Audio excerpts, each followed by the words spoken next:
오늘은 누가복음 말씀입니다. 누가복음 22장 말씀. 최근에 묵상하면서 또 깨달은 거를 또 적어놓고 좀 오늘 시간에 나누게 되는데, 그 지난주 금요일 날 성령 불기도회 때 여러분 말씀 잘 들으셨죠? 가장 중요한 내용이 성전이잖아요. 성전. 1의 성전, 2 성전, 3 성전, 마지막 제4의 성전이 어디라고요? 마음의 성전이라고 했죠. 저는 너무 좋아요. 심주와 강주에 설명해 드려도 잘 기억을 안 하셔서 다음에 또 해도 괜찮아요. 자, 네 번째 성전이 마음의 성전이에요. 그래서 이 마음의 성전은 하나님 나라가 임하는 자리이고 하나님의 임재가 있는 곳이고 우리의 신앙의 자리이고 우리의 인격의 자리이고 여러분의 가치의 자리이고 성품의 자리이고 모든 지킬 만한 것 중에 더욱 내 마음을 지키라. 이에서 생명이 남이니라. 마음의 성전. 그래서 중요한 겁니다. 우리가 신앙생활 하는데 몸이 왔지만 마음도 같이 와야 되죠. 몸은 왔는데 집에서 밥 해놓은 거 불 안 끈 거 생각하면 되겠습니까? 이미 밥 다 탔으니까 신경 쓰지 마시고 말씀 잘 들으셔야 돼요. 마음까지 와야 됩니다. 말씀의 자리에.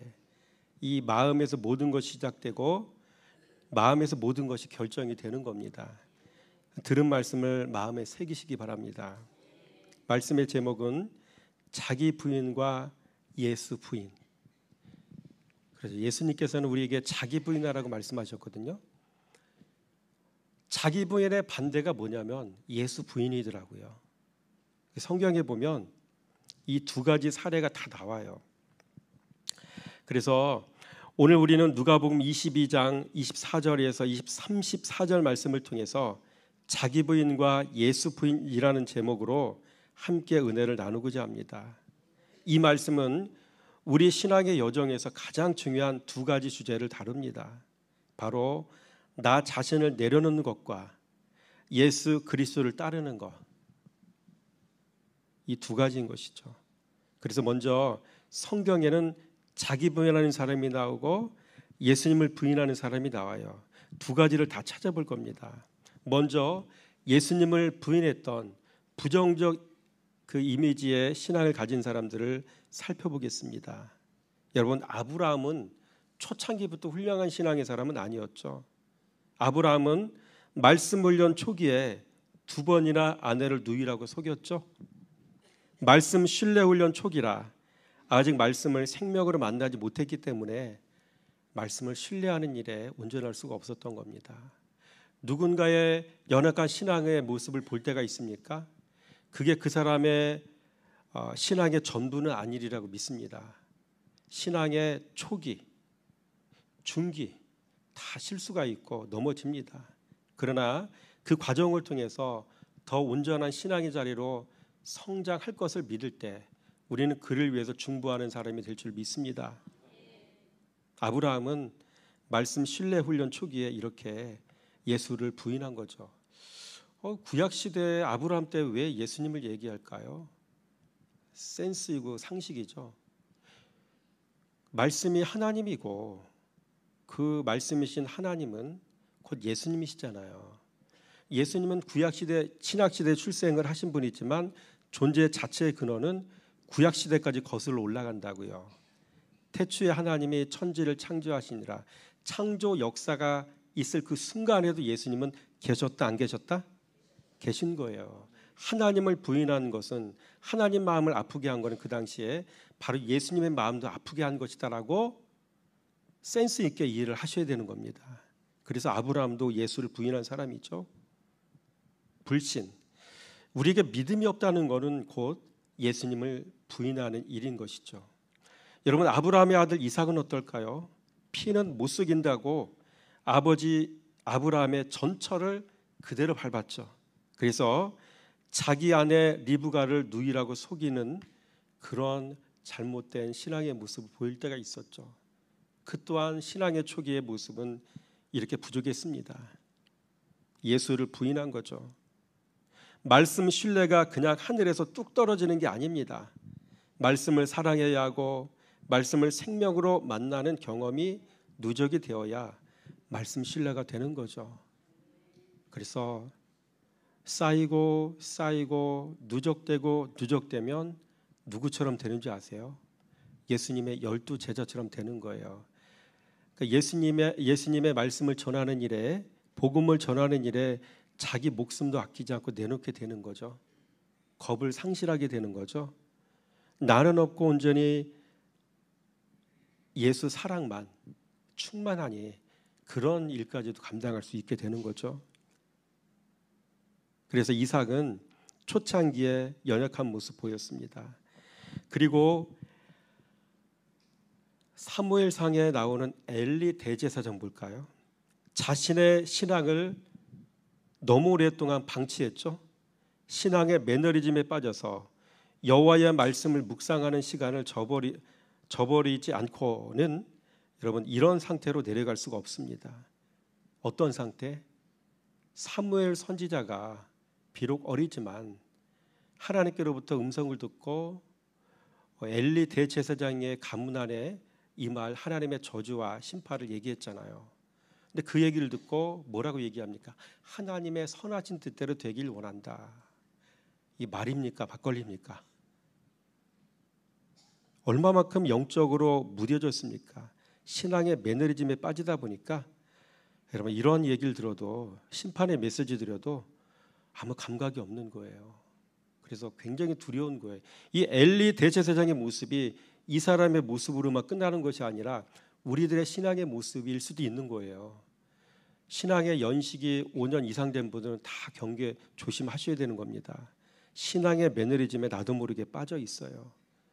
시대의 풍조와 하나님의 말씀이 이 시대가 어느 때를 향해서 가고 있는지를 말씀해 주시는데, 경고하시는데 우리의 마음이 어느새 무뎌지지는 않았는지 한번 돌아봐야 될 줄 믿습니다. 이 사람 또한 여러분 예수님을 부인한 사람이죠. 발람 선지자는 어떨까요? 모압 왕 발락이 제시했던 재물에 마음이 넘어갔습니다. 탐심에 사로잡혔습니다. 그 결과 이스라엘과의 전쟁에서 여러분 하나님의 보호하심을 받지 못하고 칼로 죽임을 당하게 되어지죠. 그래서 굉장히 무서운 거예요. 신앙의 세계는 영적으로 무감각한 거, 돈 사랑을 하나님 사랑으로 바꾸지 못한 것들, 남들 볼 때는 그럴 수 있겠다고 봅니다. 그래도 이해하고 넘어갈 수 있으리라고 생각합니다. 근데 그것이 우리의 신앙에 결국 발목 잡게 되어져서 우리가 큰 어려움을 당할 수 있다는 사실을 우리 이런 대목들을 살펴보면서 한번 깨달아 봐야 할 줄 믿습니다. 가룟 유다, 이 사람은 은 30에 미혹되었죠. 진리신 예수님을 팔아 넘겨버렸죠. 돈을 못 이겼어요. 신앙생활 40년 해도 돈 못 이겨요, 사람들. 여러분 돈 이겼나요? 이렇게 말씀을 전해줘서 깨닫고 회개하고 그리고 끊임없이 주님 주시는 그 말씀을 붙잡고 의지하면서 살아가는 그 말씀 통해서 오는 기쁨과 감사 있죠. 이런 걸 붙잡고 사는 것이 최고의 가치 있는 사람이 있는가 하면 돈 몇 푼이 있고 없고의 문제로 마음의 그 상태가 엎치락 뒤치락하는 여러분 그런 모습 혹여나 우리에게 있지 않습니까? 그렇죠? 돈에 미혹되어서 넘어간 사람 가룟 유다입니다. 그 사람이 예수를 팔아먹었죠. 여전히 교회를 30년 다녀도 돈 못 이기는 사람 부지기수죠. 가룟 유다 남 얘기 아닙니다. 또 사울왕은 어떨까요? 초심을 버렸습니다. 잘하겠다고 굳은 마음을 먹었는데 그 초심을 버렸어요. 2년 동안에 그 마음 다 팔아먹어버렸어요. 선지자 사무엘을 멀리했죠. 가까이에서 배워야 되는데 배움을 버렸습니다. 하나님을 잃어버렸습니다. 결국 무당이었던 엔돌의 신접한 여인에게 제 발로 찾아갔죠. 그렇죠? 이런 상황들이 여러분 성경 속에 다 기록되어 있습니다. 이런 사람들이 다 뭐예요? 예수를 부인한 사람들이고요. 이런 사람들이 과거에 국한된 게 아니라 이 시대 이 자리에도 있을 수 있다는 얘기고, 바로 내 자신이 그런 사람입니다라고 고백할 수 있다면 그 사람이 정말로 정직한 사람이에요. 우린 여기서 자유할 수가 없거든요. 오늘 이 시간에도 우리는 예수를 부인하고 살고 있는 경우일 수 있습니다. 그리고 성경에는요, 예수를 부인한 어두운 이미지의 사람이 있는가 하면 자기 부인한 사람이 있어요. 예수 부인하지 않고 자기 부인한 사람이 있다고요. 요셉, 은 20에 자기를 팔아먹었던 형들을 용서했습니다. 그리고 그 형들을 사랑했습니다. 그래서 형들의 아들들을 자기가 직접 돌보았습니다. 원수의 아들들을 돌봤다는 얘기예요, 사랑으로. 그러고 보면 사랑은 큰 사람만 할 수 있는 게 맞는 것 같습니다. 이런 사람이 자기 부인한 사람이에요. 그렇죠? 불편한 일을 만났다고 막 승질을 내고 막 이렇게 화를 내고 그러면 요셉하고는 전혀 정반대의 사람이죠. 요셉은 어떻습니까? 형들 만나면은 죽여야 되겠다 이런 마음이 안 들었어. 아마 여러분 우리라면 들었을 것 같아요. 은 20에 이스마엘 상인에게 팔아먹었을 때 아버지와 생이별을 하고 보고 싶어도 아버지 얼굴을 못 보고 형들이 나를 버렸어요. 구덩이 속에 던져 넣었죠. 배신감 1차 들었죠. 이스마엘 상인들에게 꺼내가지고 갖다 팔아먹었죠. 옥살이 하면서 여러분 일을 팍팍 하지 않았겠습니까? 일반적인 사람이라면. 그런데 자기 감정에 휘둘려서 형들을 미워하고 살인하고 그러지 않았던 거죠. 그러고 보면 요셉 한 사람을 통해서도 우리는 예수님의 모습을 발견할 수 있어 하리라 믿습니다. 아멘. 다윗은 어떻습니까? 한마디로 코람데오의 신앙이었죠. 원수를 하나님의 관점으로 그를 대했죠. 우리에게도 이 다윗처럼 하나님의 관점이 우리 안에 들어갈 줄 믿습니다. 다윗 같은 경우는 목동이었을 때부터 여러분 악기를 연주하며 양을 치면서 하나님을 묵상했던 사람 아닌가요? 시편의 글들이 대부분 다 그런 과정 속에 나온 겁니다. 이걸 바꾸어 표현하면 평소 한 주간을 살아가며 여러분의 하루의 삶을 묵상하는 삶을 가지고 살아가며 묵상하는 삶으로 하루의 삶을 시작할 때 그것이 하루 이틀이 되고 한 달, 두 달이 되고 1년, 2년이 되고 그게 10년이 되고 20년, 30년이 되면 다윗처럼 코람데오의 신앙을 가질 수가 있습니다. 어느새 여러분의 내면에는 시기와 질투와 미움과 원망과 이런 마음들은 자리할 수가 없게 되는 거예요. 결국 다윗은 묵상을 통해 이런 사람이 되었다는 이야기입니다. 여러분도 묵상의 삶으로 그리스도 예수가 여러분의 삶의 또는 감정의 가치의 기준 되길 원합니다. 그러고 보면 이런 다윗을 끊임없이 죽이려고 했고 미워했던 사울 왕이 살아 있었던 것은 하나님의 은혜였으리라고 믿습니다.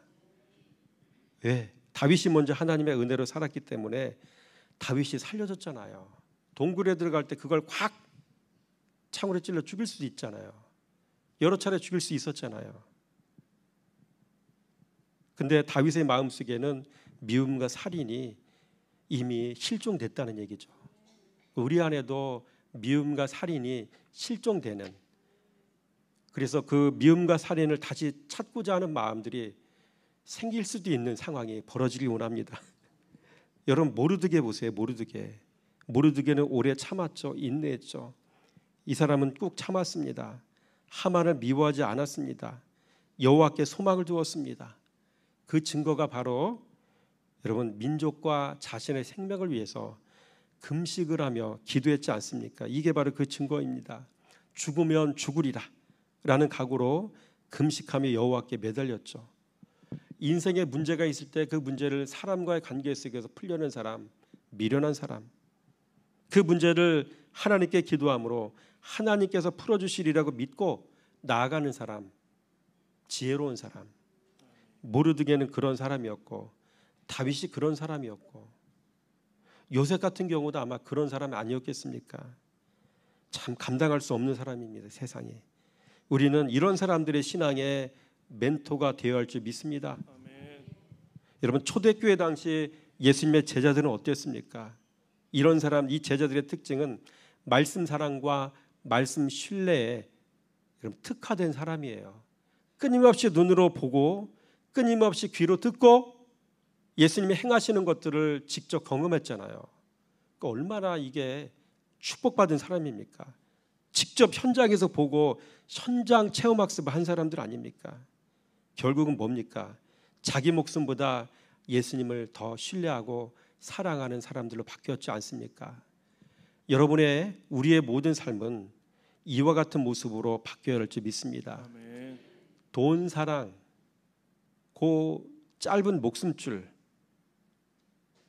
내가 믿고 의지하는 그 누군가의 사람, 그런 게 아니라 눈에는 보이지 않지만 실제 하시는, 나와 함께 하시고 내게 말씀하시고 나를 사랑하시고 나를 먹이시고 입히시고 지금도 내 손을 붙잡고 인도하시는, 보이지 않는 그 예수님을 더 사랑하는 신앙의 깊은 성도가 되시기 바랍니다.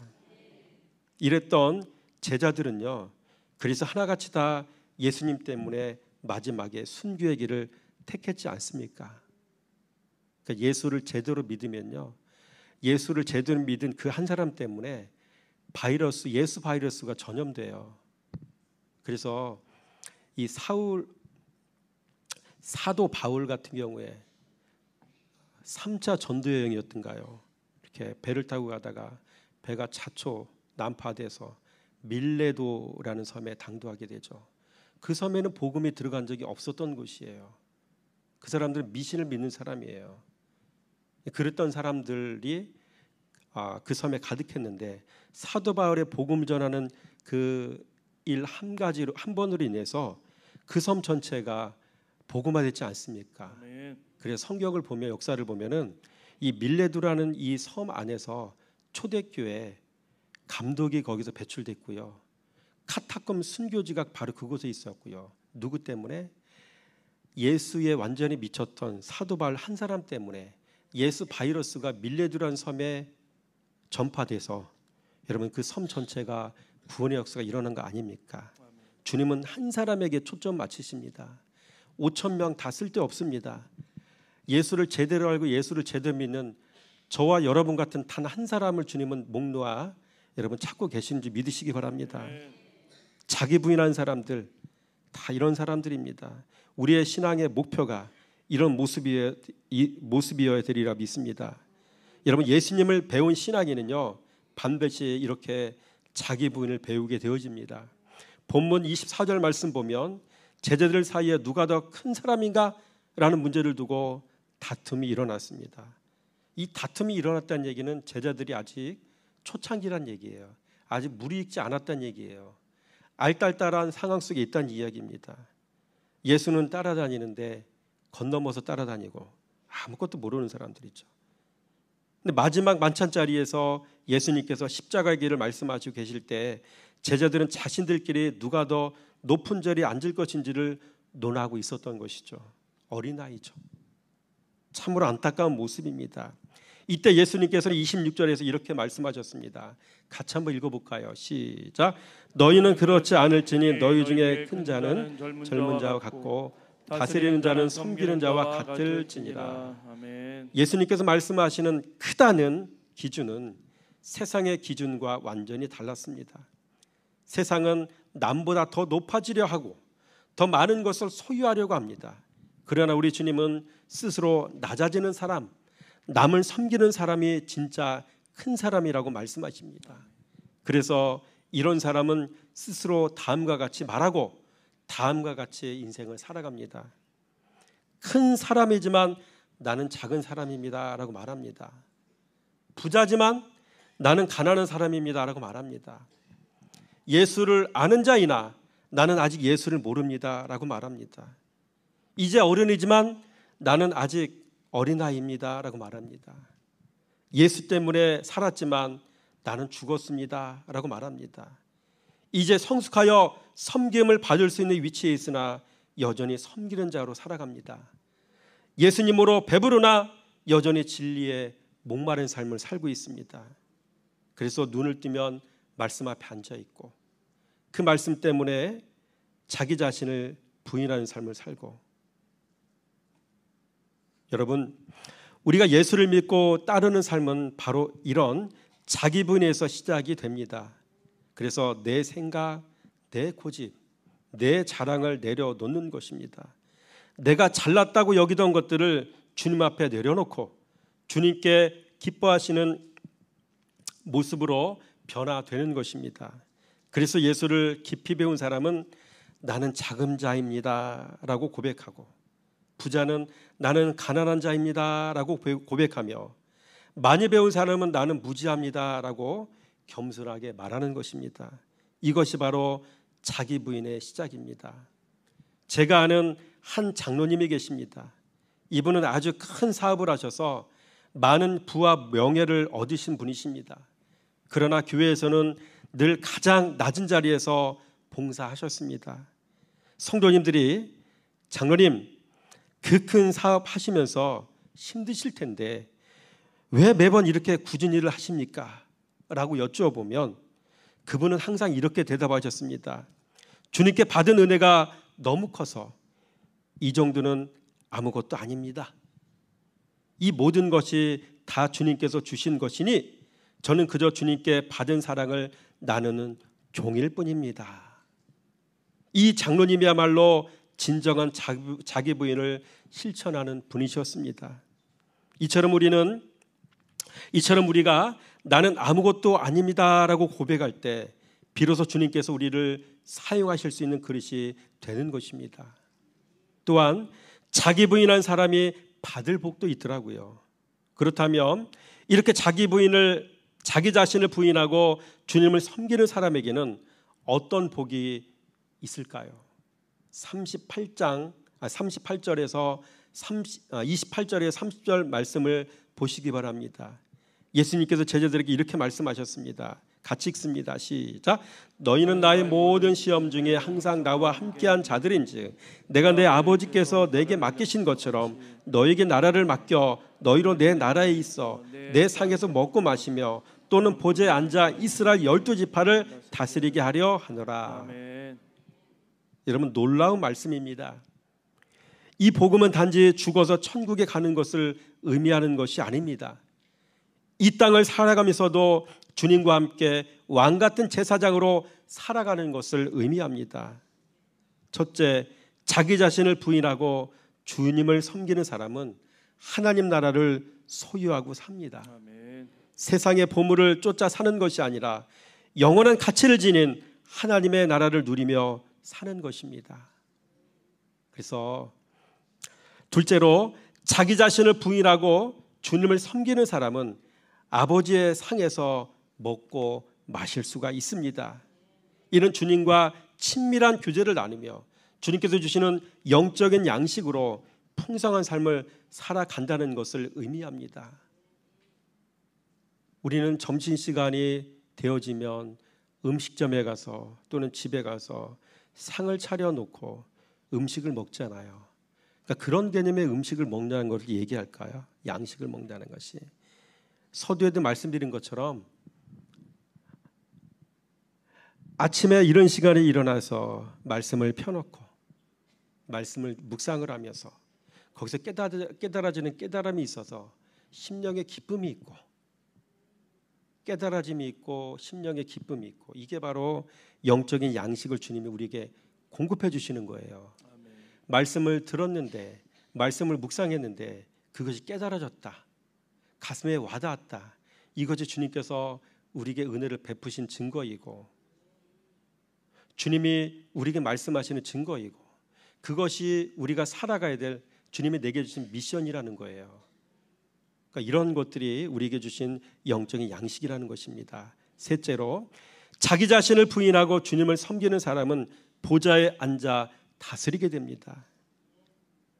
그래서 자기 자신을 부인하고 낮아진 사람이 오히려 주님 나라의 권세를 받아서 다스리는 자가 되는 역설적인 은혜를 경험하게 되는 것이죠.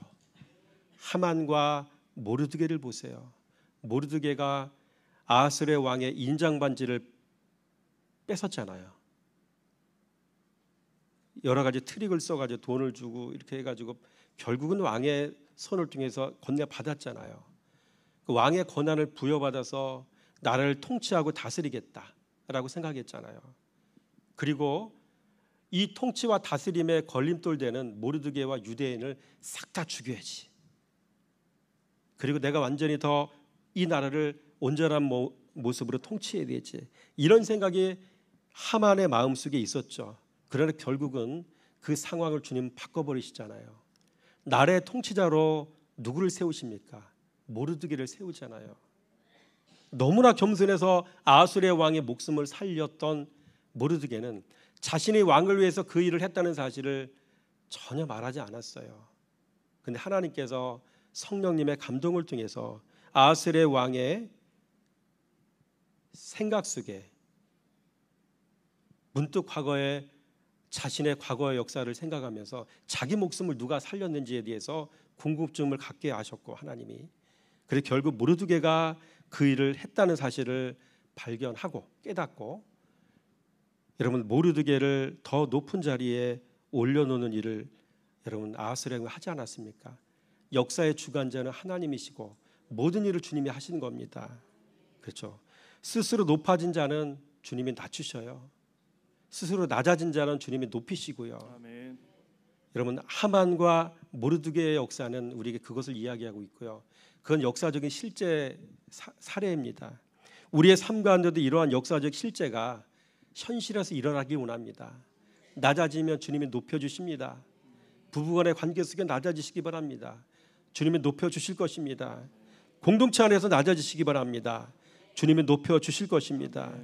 이런 것을 실제로 경험하면 여러분 그분의 사랑의 소나기에선 절대로 빠져나갈 수가 없어요. 그분의 사랑의 포로가 되는 것입니다. 셋째로 하나님 나라를 맡은 자가 거쳐야 할 신앙의 과정이 있습니다. 이제 주님께서는 이렇게 자기 부인을 통해 하나님 나라를 맡은 자가 어떤 과정을 거쳐서 성장하는지를 말씀해 주십니다. 첫째, 믿음의 선한 싸움을 싸워야 합니다. 31절과 32절 상반절 말씀을 보시기 바랍니다. 예수님께서 베드로에게 말씀하십니다. 시작. 시몬아 시몬아 보라, 사탄이 너희를 밀가부로 하려고 요구하였으나 그러나 내가 너를 위하여 내 믿음이 떨어지지 않기를 기도하였노니. 믿음의 선한 싸움을 싸우도록 주님께서 독려하시는 겁니다. 성도 여러분, 우리는 모든 영적인 전쟁터에 살고 있습니다. 사탄은 끊임없이 우리를 넘어뜨리려고 합니다. 마치 쌀을 까부르면 쭉정이는 날아가고 알곡만 남는 것처럼 사탄은 우리를 흔들어 믿음을 잃게 만들려고 합니다. 그러나 감사하게도 우리 주님께서는 우리를 위해 쉬지 않고 기도하고 계십니다. 주님의 기도가 있기에 베드로의 믿음이 완전히 무너지지 않았던 것처럼 우리 또한 주님의 기도 덕분에 이 믿음의 싸움에서 승리할 수 있다는 사실을 믿으시기 바랍니다. 둘째로 돌이킨 후에 형제를 굳게 해야 합니다. 32절 하반절에 너는 돌이킨 후에 내 형제를 굳게 하라 라고 말씀하셨습니다. 여기서 돌이킨다는 것은 단순히 잘못을 뉘우치는 것을 넘어 다시 일어서는 것을 의미합니다. 베드로는 예수님을 3번 부인하는 큰 실패를 경험했지만 주님의 사랑으로 다시 일어섰고 그 후에는 오히려 연약한 형제들을 굳건하게 세우는 지도자가 되었습니다. 우리의 신앙도 마찬가지입니다. 우리가 실패하고 넘어졌을 때 좌절만 하고 주저앉는 것이 아니라 주님의 은혜를 힘입어서 다시 일어서야 합니다. 그리고 그 경험을 통해 다른 이들의 아픔과 상처를 이해하고 그들을 위로하고 격려하며 굳게 세워줄 수 있는 사람이 되어야 할 줄 믿습니다. 이 과정을 통해 내 안에 세워진 하나님 나라가 형제 안에도 임하여져서 하나님 나라가 점점 더 크게 확장되어져 가는 것입니다. 셋째, 주와 함께 오게도 죽는데도 가기를 각오해야 합니다. 33절에 베드로는 주여 내가 주와 함께 오게도 죽는데도 가기를 각오하였나이다 라고 자신 있게 말합니다. 하지만 우리는 그 결과가 어땠는지 잘 알고 있습니다. 베드로는 아직 그럴 만한 믿음이 아니었습니다. 이 말씀은 우리에게 중요한 교훈을 줍니다. 신앙의 길은 편안하고 안락한 길이 아닙니다. 때로는 옥에 갇히는 고난, 목숨을 내놓아야 하는 그런 시련의 길이 바로 신앙의 길인 것입니다. 예수님께서는 쟁기를 잡고 뒤를 돌아보는 자는 하나님 나라에 합당하지 않다라고 말씀하셨습니다. 우리의 마음은 오직 주님을 향해야 하고 어떤 어려움이 닥쳐도 주님과 함께 가겠다는 각오가 필요한 것입니다. 넷째로 실패를 경험하기도 해야 합니다. 그래서 34절에서 예수님께서는 베드로가 닭 울기 전에 3번 자신을 부인할 것을 예언하셨습니다. 이 말씀은 베드로가 실패할 것이라는 충격적인 예고였습니다. 실제로 베드로는 예수님을 모른다고 부인하는 큰 실패를 경험합니다. 성도 여러분, 신앙은 실패를 통해 더욱 단단해진다는 사실을 믿으시기 바랍니다. 실패는 성공의 어머니라는 말이 있습니다. 건강한 신앙인에게는 실패는 주저앉는 이유가 아니라 다시 일어서는 발판이 되는 것입니다. 아브라함도 모세도 다윗도 모두 신앙의 여정에서 크고 작은 실패를 경험했던 사람들이었습니다. 그래서 아브라함은 2번이나 아내를 누이라 속였죠. 신뢰 시험에서 실패한 겁니다. 모세는 2번 성질냈잖아요. 다윗은 치명적인 죄를 범했습니다. 밧세바 사건. 그러나 그들은 실패를 통해 자신의 한계를 깨닫고 이제는 오직 하나님만을 의지하는 신앙의 사람이 되었던 것입니다. 여러분, 우리의 모든 삶 가운데도 실패가 성공을 향해 나아가는 귀한 디딤돌이 되어지길 원합니다. 예전에 제가 상담했던 한 청년이 있었습니다. 이 청년은 신앙생활을 아주 열심히 잘하는 모범적인 청년이었는데 큰 시험에 들어서 믿음을 잃고 방황하게 되었습니다. 그는 자신의 실패를 너무나 부끄러워하며 다시 교회로 돌아오기를 주저했습니다. 그때 저는 그에게 이렇게 말했습니다. 형제님, 우리가 넘어지는 것은 부끄러운 일이 아닙니다. 우리 모두가 연약한 존재이기 때문입니다.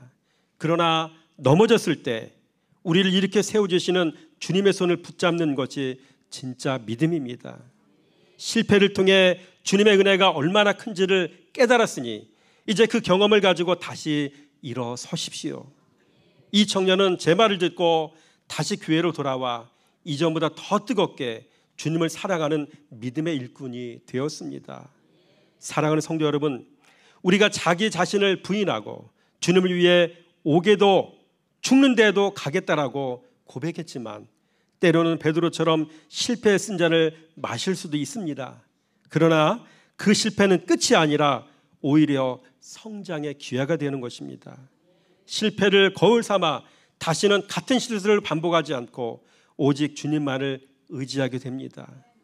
말씀을 맺겠습니다. 자기 부인하는 삶을 살 때 우리는 세상이 줄 수 없는 하나님의 복을 누리게 됩니다. 그리고 그 복을 누리는 과정에서 우리는 믿음의 선한 싸움을 싸우고 실패를 경험하기도 하지만 그 모든 과정을 통해 더욱 견고한 믿음의 사람으로 성장하게 될 것입니다. 오늘 말씀을 통해 나 자신을 내려놓고 오직 주님만을 섬기겠다는 귀한 결단이 여러분과 저의 삶에 가득하게 되어지기를 주님의 이름으로 축원함을 드립니다. 기도하겠습니다. 할렐루야. 하나님 감사합니다. 세상에 있지만 아버지의 뜻 받들어 세상 풍주에 역행하며 사셨던 주님과 같이 우리도 이 땅에서 자기 부인하여 하늘나라 시민으로 살기 원하는 주님의 뜻을 깨닫게 하심을 감사드립니다. 더 나아가 주님의 상에서 차려주시는 영혼의 양식을 먹으며 하나님 나라 시민으로 살아가길 도전해 주셨사오니 이제 우리에게 주어진 믿음의 선한 싸움을 싸워 이겨서 승리한 후에 형제를 굳게 하고 우리 앞에 놓인 표대를 향해 달려가도록 도전해 주심에 감사드립니다. 이 길을 잘 달려가다 이 길 끝에서 여호와의 영광을 볼 수 있도록 역사해 줄 믿사오며 우리 주 예수 그리스도 이름으로 감사하며 기도드렸습니다.